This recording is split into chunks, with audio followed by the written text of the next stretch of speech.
Alright, welcome to day 28. Yesterday was emotional. Joseph revealed himself. Forgiveness finally broke through years of pain. Today feels quieter, but don't mistake that for unimportant. Today is about reunion, transition, and God keeping promises across generations.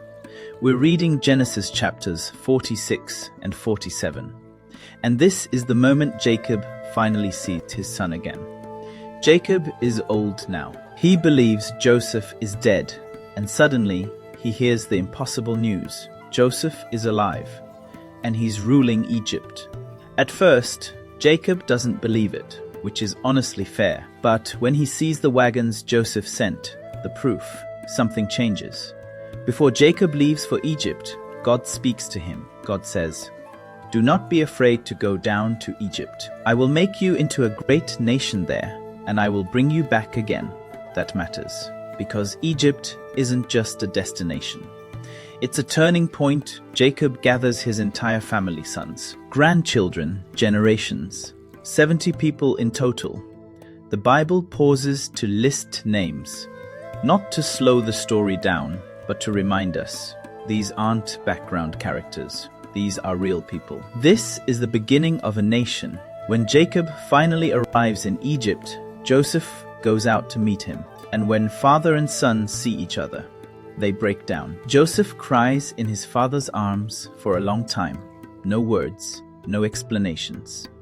Just years of grief and hope colliding all at once. After that reunion, Joseph prepares his family to meet Pharaoh, and he gives them advice that feels surprisingly practical. He tells them, "Be honest about who you are. Tell Pharaoh you're shepherds."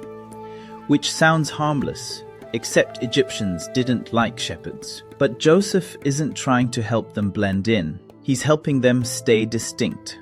Pharaoh welcomes Jacob's family and gives them land in Goshen, the best grazing land in Egypt. They're safe, they're provided for, and they're growing. Then Jacob meets Pharaoh. And here's the moment that quietly flips expectations. Jacob, a wandering shepherd, blesses Pharaoh, the most powerful man in the world. Not once, twice. Power doesn't always mean authority. Sometimes the blessing flows from the one who looks weaker. As the famine continues, Joseph manages Egypt's resources. People trade money, then livestock, then land. Joseph ensures survival. But the cost is high, and yet the people say something surprising. "You have saved our lives." This isn't about exploitation. It's about survival in desperate times. By the end of the chapter, Israel settles in Egypt. They multiply, they prosper, but something important has changed. They are no longer just a family.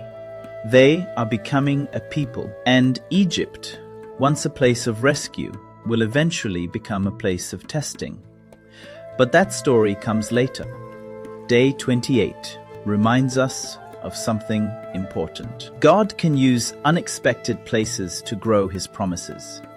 Reunions don't erase the past, but they can bring peace. And sometimes, the season that saves you is also preparing you for what's next. If you've stayed with this journey through the highs and the hard chapters, you're doing something meaningful. If this story connected with you, leave a comment that says, "Still here." And if you want to keep walking through the Bible one day at a time, follow so you don't miss what's next. Tomorrow is day 29. We'll be reading Genesis chapters 48, 49, and 50. Jacob blesses his sons. Prophecies are spoken, and the book of Genesis comes to a powerful close. See you tomorrow.